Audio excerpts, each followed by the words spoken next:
으로 잘 준비해야 된다라고 들려주시는 이야기입니다. 자, 24장 15절부터 28절 말씀 한 절씩 나눠서 읽겠습니다. 그러므로 너희가 선지자 다니엘이 말한 바 멸망에 가증한 것이 거룩한 곳에 선 것을 보거든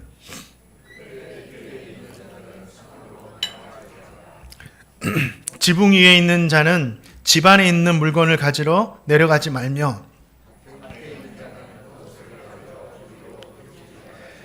그날에는 아이벤 자들과 젖먹는 자들에게 화가 있으리로다.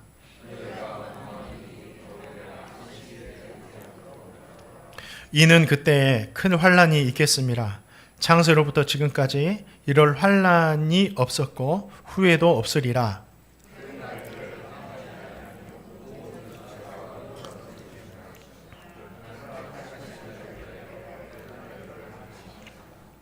그때 사람이 너에게 말하되 보라 그리스도가 여기 있다 혹은 저기 있다 하여도 믿지 말라.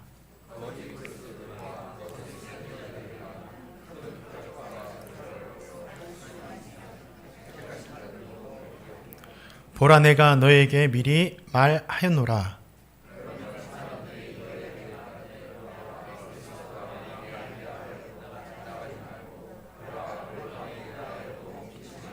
번개가 동편에서 나서 서편까지 번쩍인 같이 인자의 맘도 그러하리라. 아멘. 주님께서 예루살렘 성전의 무너짐과 마지막 때에 대한 예언의 말씀을 계속해서 들려주셨습니다. 그날 어떤 일들이 일어나죠? 거짓 그리스도, 거짓 선지자들이 나타나서 사람들과 믿지 않는 사람도 미혹해요. 그리고 성도들도 미혹합니다. 그리고 난리와 난리 소문이 날 것이다. 전쟁에 대한 소문, 온갖 자연재해에 대한 소문이 날 것이다 라고 또 들려주셨죠. 또 예수님을 믿는 성도들이 이 믿음으로 인해서 복음으로 인해서 고난받는 일도 발생할 것이다. 그리고 거짓 선지자들로 인해서 불법이 성하게 될 것이고 사랑이 식어질 것이다. 하나님께 대한 사랑도 식어지고 성도들 간의 사랑도 식어질 것이다. 그리고 마지막에는 복음이 땅끝까지 전해질 것인데 그제야 우리 주님 오실 것이다. 이 말씀을 우리에게 들려주셨습니다. 주님은 마지막 때에 나타날 징조들에 대한 말씀을 하신 후에 성도들이 마지막 때에 어떻게 보내야 하는지에 대해서 신앙생활을 어떻게 해야 하는지에 대해서 이러한 말씀에 대해서도 자세하게 들려주고 오늘 말씀이 그 부분입니다. 종말은요 어제나 오늘 지금 시작된 것이 아니었어요. 종말은 언제 시작됐냐면 주님께서 부활 승천하시면서부터 우리에게 복음을 부탁하시는 그 순간부터 종말은 시작되었어요. 그렇기 때문에 저와 성도님은 종말의 시간을 마지막 때를 살고 있는 겁니다. 그러면 우리는 이 마지막 때를 어떻게 잘 살 것인가? 오늘 말씀에 그 해답이 있습니다. 오늘 말씀을 잘 마음에 새겨 들으시고 마지막 때를 살아가시는 우리 성도님들 정말 신앙생활, 믿음 생활 잘 하셔서 하나님 기뻐하시는 모습으로 살아가시기를 주님의 이름으로 축원드립니다. 자, 우리가 마지막 때 이 믿음이 우리에게 있어야 됩니다. 주님의 말씀에 생명이 있다. 한번 따라서 해보실까요? 주님의 말씀에 생명이 있다. 예, 주님의 말씀에 생명이 있습니다. 자, 마태복음 24장 15절과 16절 말씀을 한번 읽어보겠습니다. 가로 말씀까지 같이 읽겠습니다. 읽겠습니다. 시작.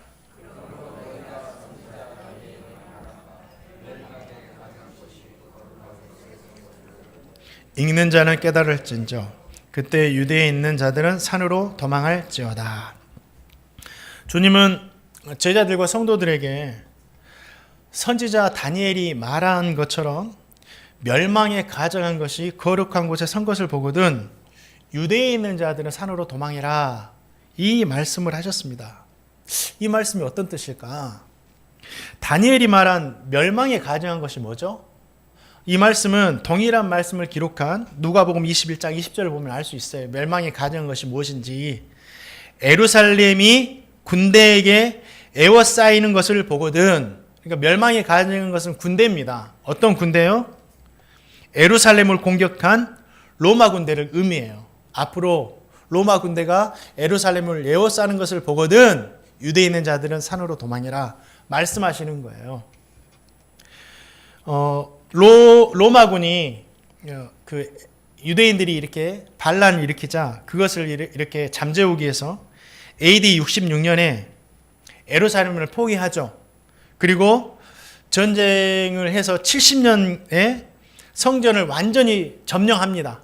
그리고 독수리 문양이 그려진 로마 황제의 깃발을 예루살렘에 꽂았습니다. 자, 당시 로마의 황제는 신으로 여겨졌고 로마인들과 로마 제국에 거하는 피지배민들 모두가 황제를 신으로 숭배해야 했었어요. 크리스찬들이 미움을 받는 것은 우상을 섬기지 말라는 그 하나님의 말씀을 듣고 로마의 황제를 신으로 숭배하지 않았기 때문에 황제 숭배를 거부한다고 핍박을 받은 거였어요. 그렇기 때문에 로마 황제가 의미하는 그 깃발이 꽂아졌다는 것은 로마 황제가 우상이잖아요. 우상에 가장한 것이 예루살렘의 선거예요. 주님의 말씀이 그대로 이루어진 거죠. 주님은 앞으로 있게 될 예루살렘의 멸망을 바라보면서 그때가 되면 유대에 있는 자들은 산으로 도망해라 말씀하셨습니다. 이것은 앞으로 벌어질 이 멸망을 보면서 유대에 있는 성도들을 보호하시기 위해서 말씀해 주신 거예요. 자, 그런데 로마 군대가 예루살렘을 포위할 때 유대에는 로마군에 대항해서 싸웠던 열심당원들이 있습니다. 독립투사들이 있었어요. 그 독립투사들은 예수님의 말씀처럼 우리가 산으로 도망하자 피하자 말하지 않았습니다. 예루살렘이 하나님의 도성이기 때문에 이곳이 가장 안전하다. 절대 무너지지 않는다. 로마군은 우리를 무너뜨릴 수 없다라고 이야기했습니다. 당시가 유월절 기간이었습니다. 유월절 기간이니까 전 예루살렘 지역에서 수백만의 인파가 예루살렘에 모여있던 시기였어요. 그래서 이 많은 사람들이 그렇지, 열심당원들이 하는 말이 맞지, 어떻게 하나님의 도성이 무너질 수 없지, 우리가 가장 안전한 곳은 이 예루살렘이야 하면서 그곳을 떠나지 않았습니다. 그 결과 어떻게 됩니까? 예루살렘은 로마군에서 함락이 되고 거기에 모여있던 이스라엘 백성들 110만 명이 학살을 당합니다. 110만 명. 엄청난 숫자입니다. 그리고 10만 명 정도가 로마로 끌려가는데 이 로마로 끌려간 유대인들이 여러분 콜로세움 보셨죠? 이 콜로세움을 세우는데 강제 노역을 당하는 고통을 당하게 돼요. 유대인들이 이 콜로세움을 지었어요. 끌려가가지고. 그런데 열심당원들의 그 이야기가 아니라 산으로 도망하라는 주님의 말씀을 선택한 성도들은 진짜 산으로 도망했습니다. 근데 로마의 군대가 이렇게 에워싸고 있는데 어떻게 그 포위망을 뚫고 도망갈 수 있지? 우리가 생각할 수 있어요. 그런데 그런 상황이 벌어져요. 또 AD 69년에 베스파시아누스가 예루살렘을 공격하잖아요. 근데 베스파시아누스가 가장 유능한 장군이었어요. 정치적으로도 그렇고 군사적으로도 그렇고. 그런데 그때 당시 비켈리우스라는 황제가 죽습니다. 그래가지고 언론에서 베스파시아누스를 로마 황제로 추대하고 편지를 보내죠. 그래서 황제로 즉위하기 위해서 곧바로 로마로 돌아가는데 아들 디도에게 이 로마 군대의 지휘관을 넘기는 이 과정 가운데서 잠시 포위망이 느슨해지는 상황이 벌어진 거예요. 그래서 그 틈을 이용해서 이 성도들이 하나님의 말씀을 붙들고 유대를 떠나서 갈릴리 동쪽에 있는 데가볼리 이 지역에 있는 펠라라는 곳으로 도망하여서 목숨을 구할 수가 있었다라는 거죠. 저와 성도님이 이 이야기를 통해서 우리는 깨달을 수 있는 것이 있어야 돼요. 읽는 자는 깨달을진저. 먼저는 저와 성도님은 크리스찬이잖아요. 성도잖아요. 하나님 선교잖아요. 그렇다고 한다면 사람의 말, 환경을 보고 판단해서 선택하는 것이 절대 아닙니다. 그걸 참고할 수만 있어요. 그건 참고 자료일 뿐이고 저와 성도님은 주님의 말씀, 우리에게 주신 이 약속의 말씀을 보고 선택하고 행해야 된다라는 거예요. 거기에 생명이 있기 때문에. 그 말씀이 우리에게 진정한 구원을 주기 때문이에요. 당시 성도들은 매우 어렵고 중요한 결단을 해야만 했어요. 상황과 환경과 사람들의 이야기를 들으면서 가장 안전하게 보이는 이 예루살렘에 머물 것인가? 대부분의 사람들이 예루살렘이 안전하다고 하니까 있고 싶겠잖아요.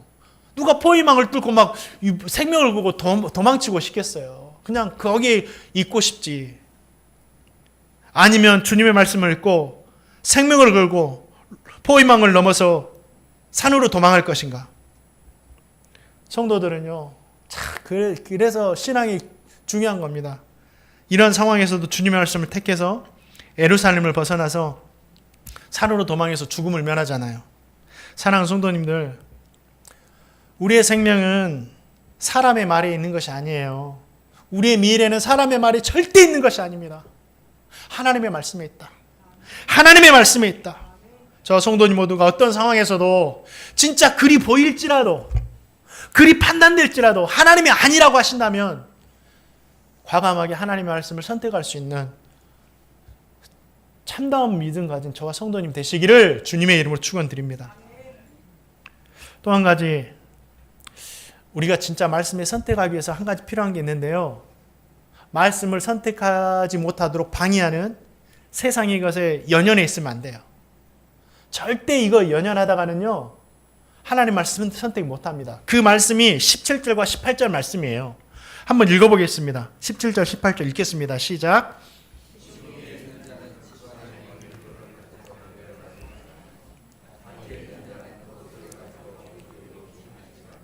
아멘.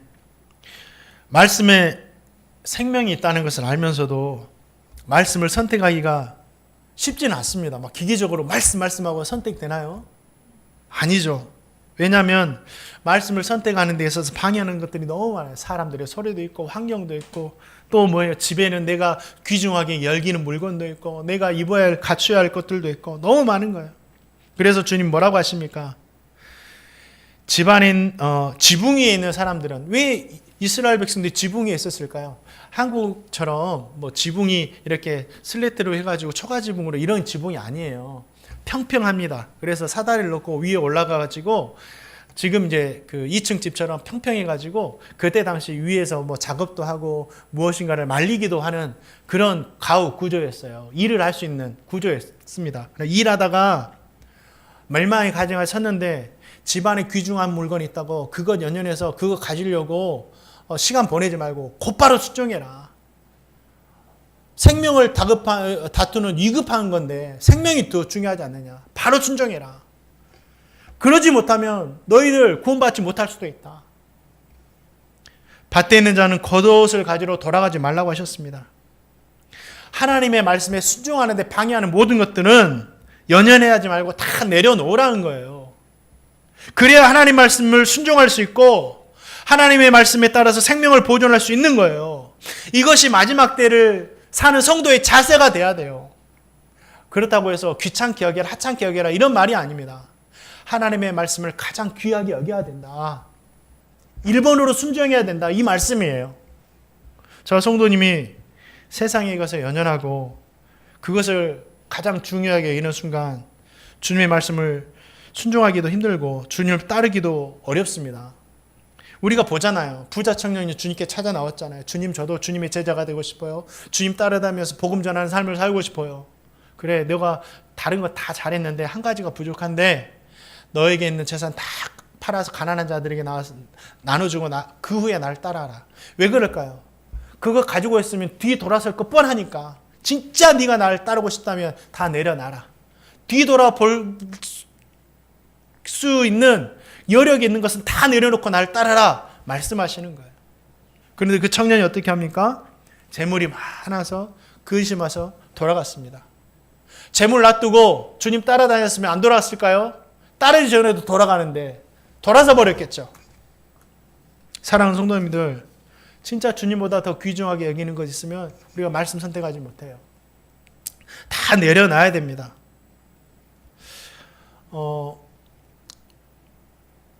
이태원에서 좀 시간이 이제 많이 지났죠. 정말 가슴 아픈 일들이 많았습니다. 수많은 젊은이들이 목숨을 잃었고, 저는 이걸 생각하면서 종교적인 관점에서 볼 때와 사회 시스템 행정적인 관점에 볼 때는 좀 해석이 다르겠죠. 근데 저는 이제 행정적인 관점에서 한번 이 사건을 바라봤어요. 그 젊은이들이 뭔 잘못이 있나? 그럼 대한민국이 마음껏 자기 시간을 하려고 일할 것 일하고 나서 자유시간 동안에 마음껏 놀아도 안전한 나라가 돼야 되지 않겠습니까? 우리 어르신들이 정말 시간을 내서 어디에 여행을 가는데 위험한 것 생각하지 않고 마음껏 여행할 수 있는 그런 사회가 돼야 되지 않겠습니까? 그런 사회가 돼야죠. 노는 아이들을 뭐라 할 것이 아니라 마음껏 놀고 있는데 그것을 안전하게 보호해 주지 못했던 이 사회 시스템에 대해서 생각을 해야죠. 이것을 만든 책임자들이 책임이지 이 젊은이들이 책임이 아니잖아요. 저는 이제 행정적인 관점에서만 이걸 말한 겁니다. 사랑하는 성도님들, 그때 어떤 일들이 있었냐면 한 가지 일이 참 있었어요. 그래서 저는 좀 귀한 깨달음이 있었는데 아이들이 뭐 넘어지면서 다 겹쳐지니까 너무 이렇게 누르는 힘이 세다 보니까 아래에 있는 아이들을 꺼내고 싶어도 꺼내지지가 않았잖아요. 근데 그때 이제 아이들을 구조하려고 많은 사람들이 협력해서 막 잡아 빼고 막 하는데 안 되는 거예요. 어떤 청년을 하려는데. 그러니까 어떤 사람이 무슨 말 했냐면, 학생, 손에 있는 거 다 놔. 그래야 살 수 있어. 학생 다 놔. 그러니까 이 학생이 그 소리를 들었던지 손에 있는 가방, 쥐고 있는 핸드폰 다 내려놔 버렸어요. 그제서야 거기에서 빠져나올 수가 있었다라는 거예요. 그래서 살았다라는 거죠. 저는 여기서도 참 큰 깨달음이 있었어요. 그렇구나. 이 청년이 진짜 자기네 생명보다 귀한 건 없잖아요. 가방이 뭐 귀해요. 근데 그걸 모른다라는 거죠. 가방 붙들고 있고 핸드폰 붙잡고 있었으면 절대 나오지 못했을 거예요. 사랑하는 성도님들, 세상에 가서 연연해서 미련 가지고 그거 계속 붙들고 있으면요, 중요한 순간에 우리가 주님을 따라갈 수 없어요. 진짜 주님의 말씀이 가장 중요하다. 이 생각을 늘 하며 살아야 돼요. 그래서 하나님을 섬기고 하나님의 말씀에 순종하는 데 방해가 되는 게 있다면 그것이 무엇이 되었든지 간에요, 우리는 비워낼 수 있어야 돼요. 이번 주에 그것이 있다면 하나씩 비워내세요. 진짜 하나님의 말씀을 가장 1번으로 생각하시기를 주님의 이름으로 축원드립니다. 그래서 주님께서 산으로 도망하라 말씀하시면 뒤돌아 돌아보지 마시고 그 말씀에 순종하시는 저 성도님 다 되시기를 주님의 이름으로 축원드립니다. 그리고 우리가 피할 곳은 어디예요? 피난처는 하나님이시죠. 자, 우리가 환난 중에 피하는 곳이 예루살렘이 아니라 주님께서 말씀하신 산이죠. 이 산이 무엇을 의미하느냐? 시편 125편 말씀 보니까 하나님께서 흔들리지 않는 시온 산이시다라고 말해요. 그러니까 하나님을 산으로 표현한 거죠. 우리가 피할 곳은 하나님이신 거예요. 우리의 피난처는 하나님이십니다. 자, 시편 46편 1절 말씀, 너무너무 귀한 말씀이에요. 너무 좋아요. 이런 말씀을 어떻게 우리에게 주셨을까? 한번 읽어보겠습니다. 시작.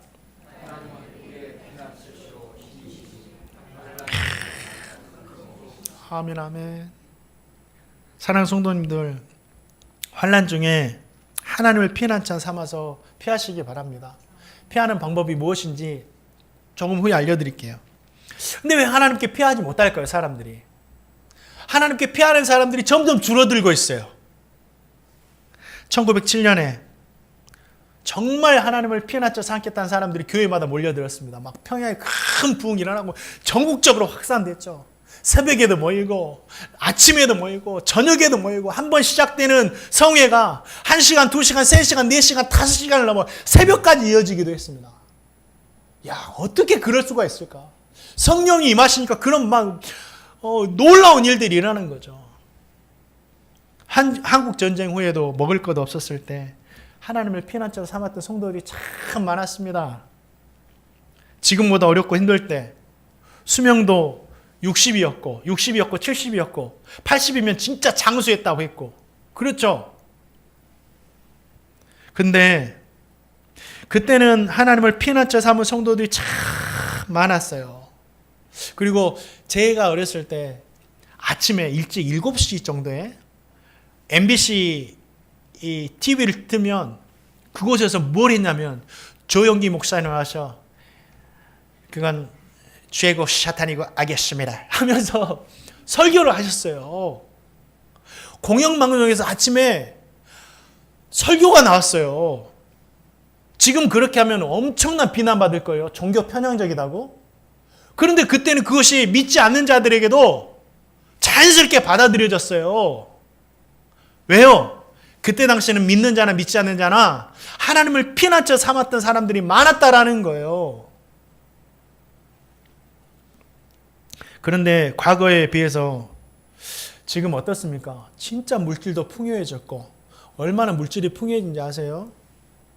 제가 초등학교 때, 우리 어르신들은 뭐 아빠 엄마 좀 됐겠죠. 제가 초등학교 때 학교에서 설문조사 했던 거 생각나요. 어떤 설문 있으면 기억나실 거예요. 집에 전화기 있습니까? 집에 TV 있습니까? 집에 냉장고 있습니까? 이게 뭔 설문할 거야. 그런데 그때는 그걸 조사했잖아요. 가정 뭐 파악한다면서. 근데 지금 보세요. 얼마나 좋아졌어요. 그건 기본적으로 있어야 되는 거잖아요. 자동차 있는 집은 큰 부자였습니다. 근데 지금은 다 집에 한 대, 두 대 많아서 골치가 아픈 거잖아요. 과학도 발달하고 살기가 편리해지고 기대 수명도 100세 시대가 되었다 그래요. 100세 시대가. 그래서 시골 가면 70세 어르신들이 청년 회장이잖아요. 청년들 모이라면 70세 할아버지들이 모여서 청년이 모이잖아요. 100세 시대가 되었어요. 그런데 그렇게 많은 것들이 발달했는데 하나님을 피난처로 삼는 성도들은 줄어들고 있어요. 왜 그럴까요? 예배 참석하는 숫자도 줄어들고 기도하는 성도들의 수도 줄어들고 전국 평균적으로 다 줄어들고 있습니다. 왜 그러냐면 하나님을 피난처 삼지 않아도 살만하거든요. 실질적으로 그렇잖아요. 그냥 가만히 있어도 병원 가면 낫고 기도하지 않아도 그냥 물질이 있으면 되고 그러니까 내가 내 힘으로 살만하거든요. 하나님을 피난처 삼는 사람이 없는 거예요. 그런데 정말 인간의 힘으로 할만하나요? 최근에 이 생각을 무너뜨리는 한 사건이 있었잖아요. 코로나19. 선진국이라는 모든 나라가 무너졌습니다. 의료 선진국이라는 독일도 무너지고 약이 그렇게 좋다고는 일본도 다 무너졌습니다. 얼마나 많은 사람이 죽고 고통했습니까? 그런데 이것이 코로나19로 끝날까요? 21절 말씀 보니까 마지막 때가 되면 더 큰 환란이 있다고 했어요. 창세로부터 지금까지 경험하지 못한 환란이 있을 것이다 라고 분명히 말씀하셨어요. 앞으로도요 환란은 계속될 겁니다. 그리고 그 환란을 통해서 인간은 한계를 계속해서 경험하게 될 겁니다. 그렇기 때문에 우리 성도님들 기억하세요. 과학이 더 발달될 거예요. 물질 문명도 더 풍요해질 겁니다. 그때 우리 성도님들 이 모든 것을 내가 붙들고 내가 한번 해버리라 의지하지 마시고 더 시대가 발달할수록 하나님을 피난처 삼아 살아가시기를 주님의 이름으로 축원드립니다. 하나님 피난처 삼아야 돼요. 이번 주에 나이 지긋하신 권사님 한 분이 교회에 찾아오셨어요. 본인이 섬기는 교회가 집에서 멀다 하면서 기도처를 찾고 있다고 오셨어요. 목사님 가끔씩 교회 와서 기도해도 되겠습니까? 물으시더라고요. 그래서 교회는 기도하는 집이니까 환영합니다. 그리고 제가 손 붙들고 간절히 기도하고 보내드렸어요. 너무 귀하잖아요. 우리 교회가 하나님의 성전이고 모든 성도들의 집이잖아요. 그 다음날 권사님이 낮에 오셨더라고요. 그러면서 저 잠깐 눈이 사시든지 앞에 오셔가지고 성경 펼치시고 말씀 읽고 찬양하고 한참 동안 기도하다가 돌아가시더라고요. 여러분 하나님께 피난처 삼는 게 뭐예요? 또 어제 이렇게 말씀 준비하고 있는데 전화가 한 통이 왔어요. 네, 말씀 전할 때는 전화도 받기 싫어가지고 무음으로 해놓는데 그때는 순간 이제 보이더라고요. 그래서 우리 집사님 한 분이 전화 오셔가지고 전화를 받았어요. 그래서 목사님 너무 아파요. 너무 아파요. 방금 수술하고 나왔는데 부통주사도 너무 아파요. 기도해 주세요. 기도해 주세요. 놀래가지고 뭐냐고 그래가지고 이야기 나누고 기도하자고. 그래서 진짜 마음을 다해서 기도해 드렸습니다. 사랑하는 성도님들, 하나님을 피난처 삼는 것은 다른 것이 아니에요. 바로 이런 것들이 하나님을 피난처 삼는 거예요. 여러분, 엄청나게 헤롯이 지었다고 제가 말씀드렸잖아요. 헤롯이 지은 그렇게 화려한 예루살렘, 모든 것이 갖춰졌던 예루살렘 성전을 택한 사람들은 다 죽었지만 정말 허름하게 보이는 하나님 말씀하신 산을 택한 사람들은 다 살았다고요. 진짜 시간이 갈수록 우리 하나님을 피난처 삼아 살아가시는 저와 성도님 되시기를 주님의 이름으로 축원드립니다. 마지막으로 이건 주님께서 계속해서 반복하신 말씀이기 때문에 또 반복해서 저도 말씀드립니다. 자, 23절 말씀 읽어보겠습니다. 23절 말씀 읽겠습니다. 시작.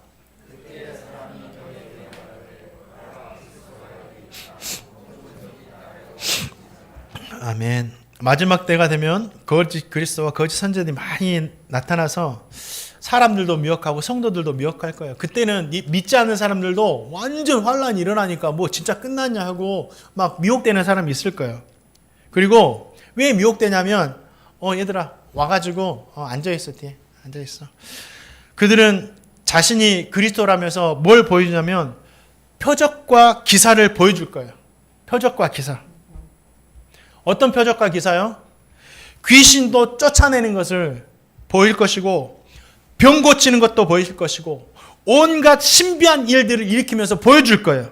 그리고 자기가 그리스도다고 선지자라고 말할 거예요.